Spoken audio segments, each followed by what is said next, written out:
Assalamualaikum viewers, welcome to English with Dr. Fozia YouTube channel. Hope you will be in the best of situation. Viewers, जिस तरह engine के बगैर गाड़ी नहीं चल सकती, बिल्कुल इसी तरह वर्ब के बगैर सेंटेंसेस भी नहीं बन सकते हैं। इससे पहले व्यूअर्स मैं आपको नाउन, प्रोनाउन और एडजेक्टिव की वीडियोस बनाकर दे चुकी हूँ। वो आपको मेरे चैनल पर आसानी से मिल जाएंगी। आज आपको ग्रामर की अच्छी तरह से समझ आ जाएगी कि इंग्लिश के जो सेंटेंसेस बनते हैं वो कैसे बनते हैं। व्यूअर्स, हम पार्ट्स ऑफ स्पीच को स्टडी कर रहे थे। जिस तरह से हमारा नाउन, प्रोनाउन और एडजेक्टिव होता है, इसी तरह से एक पार्ट ऑफ स्पीच है, उसको हम बोलते हैं वर्ब। वर्ब की डेफिनेशन है the words which show the action or state of being are called verbs. जिन अल्फाज से किसी काम के करने या होने का पता चले, इन्हें फेल कहते हैं और फेल को इंग्लिश में वर्ब बोलते हैं। ये तो थी फॉर्मेलिटी की बातें, लेकिन हकीकत में जो वर्ब होता है वो गाड़ी का इंजन होता है और सब्जेक्ट और ऑब्जेक्ट जो होते हैं वो गाड़ी के दो पहिए होते हैं। जैसा कि आप जानते हैं, सेंटेंसेस बनते हैं सब्जेक्ट, वर्ब और ऑब्जेक्ट से मिलाकर। नाउन्स और प्रोनाउंस तो आप पढ़ ही चुके हैं। तो सब्जेक्ट और ऑब्जेक्ट जो होते हैं ये हमारे नाउन्स और प्रोनाउंस होते हैं और जो वर्ब होता है वो गाड़ी का इंजन होता है। अब वर्ब्स की कुछ एग्जांपल ले लेते हैं। Speak, go, learn, accept, walk, read, teach, play, understand, ये सारे वर्ब्स हैं। ये सब एक्शन वर्ड्स हैं। और इज, एम, आर, वाज, वर, ये वर्ब्स ऑफ बीइंग है, यानी ये किसी चीज़ के होने को जाहिर करते हैं। हैज़, हैव, किसी के पास कोई चीज़ होने को जाहिर करते हैं। व्यूअर्स, वर्ब की दो बड़ी टाइप्स हैं, helping verb, number 2 main verb या एक्शन वर्ब। अब सबसे पहले हम ले लेते हैं हेल्पिंग वर्ब। हेल्पिंग वर्ब में सबसे पहले आता है डू। तो डू जो है ये प्रेजेंट इंडेफिनेट में हेल्पिंग वर्ब के तौर पर यूज़ होता है। उसके बाद आ जाता है बी। बी का मतलब होता है होना। इसकी डिफरेंट फॉर्म्स होती हैं, जैसे इज़, कोई एक चीज़ है तो उसके लिए लगेगा है, इज़। मैं हूँ तो इसके लिए एम लगेगा। ज़्यादा हैं तो उनके लिए आर लगेगा। जैसे वो सब बीमार हैं, they are all ill. Was का मतलब है था। वाज एक के लिए आएगा, जैसे ही वाज इल, वो बीमार था। और वर ज़्यादा के लिए आएगा, वो बीमार थे, दे वर इल। नेक्स्ट वर्ड है बीन।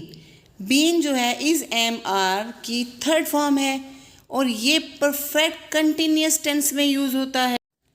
जैसे 2 दिन से बारिश हो रही है, it has been raining for 2 days। Next आ जाता है हैव। अब हैव में आते हैं हैज़, हैव और हैड। हैज़ लगता है सिंगुलर नाउन के साथ, लेकिन हैव जो है वो आई के साथ भी लगता है, वी के साथ भी लगता है और प्लूरल के साथ भी लगता है। लेकिन यू अगर सिंगुलर भी होगा तब भी उसके साथ हैव ही लगेगा। और हैड इसकी पास्ट फॉर्म है, किसी के पास अगर कोई चीज़ थी तो उसके लिए हैड लगता है।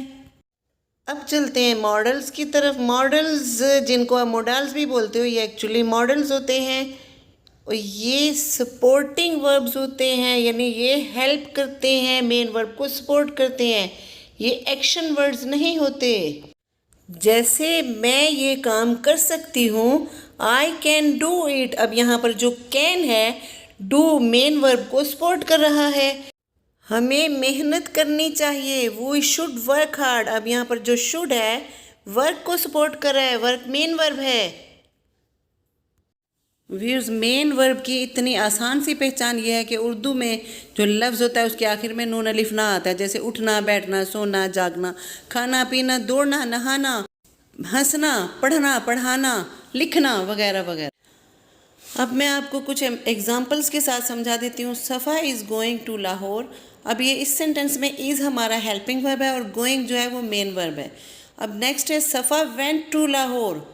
अब यहाँ पर वेंट हमारा वर्ब है, ये गो की सेकंड फॉर्म है। यहाँ पर देख लें, इसने अपनी फॉर्म चेंज कर ली। नेक्स्ट है सफ़ा लाहौर में है। अब ये जो इज़ है ये वर्ब है, जी जी, ये वर्ब ऑफ बीइंग है, ये लाहौर में सफ़ा की मौजूदगी जाहिर कर रहा है। व्यूअर्स, जब चलते हैं एक्शन वर्ब्स की मेन टाइप की तरफ, ट्रांजिटिव एंड इंट्रांजिटिव की तरफ। तो व्यूअर्स, कुछ वर्ड्स हैं जो हेल्पिंग वर्ब के तौर पर भी इस्तेमाल होते हैं और वो मेन वर्ब के तौर पर भी इस्तेमाल होते हैं, जैसे डू और हैव। अब चलते हैं ट्रांजिटिव वर्ब्स की तरफ। तो ट्रांजिटिव वर्ब्स वो वर्ब्स हैं जिनके साथ ऑब्जेक्ट लगाना ज़रूरी होता है। अगर ऑब्जेक्ट ना लगाया जाए तो सेंटेंस का मतलब वाज़ेह नहीं होता है। जैसे शिराज लव्स, यानी शिराज मोहब्बत करता है। शिराज किससे मोहब्बत करता है? जब तक हम यहाँ पर ऑब्जेक्ट नहीं लगाएंगे मतलब वाज़ेह नहीं होगा। तो यहाँ पर हम लगा देते हैं आइसक्रीम। शिराज लव्स आइसक्रीम, यानी शिराज आइसक्रीम पसंद करता है। अब नेक्स्ट है आई कॉट। आई सब्जेक्ट हो गया और कॉट वर्ब हो गया। तो यहाँ पर जब तक हम नहीं लगाएंगे कि मैंने क्या पकड़ा तो मतलब वाज़ेह नहीं होगा, तो आएगा आई कॉट द बॉल। नेक्स्ट है आफरीन सेंट। आफरीन ने भेजा। अब आफरीन ने क्या भेजा? Afreen Saint message. व्यूअर्स, यहाँ तक तो आपको बिल्कुल क्लियर हो गया होगा। अब हम चलते हैं इंट्रांजिटिव वर्ब्स की तरफ।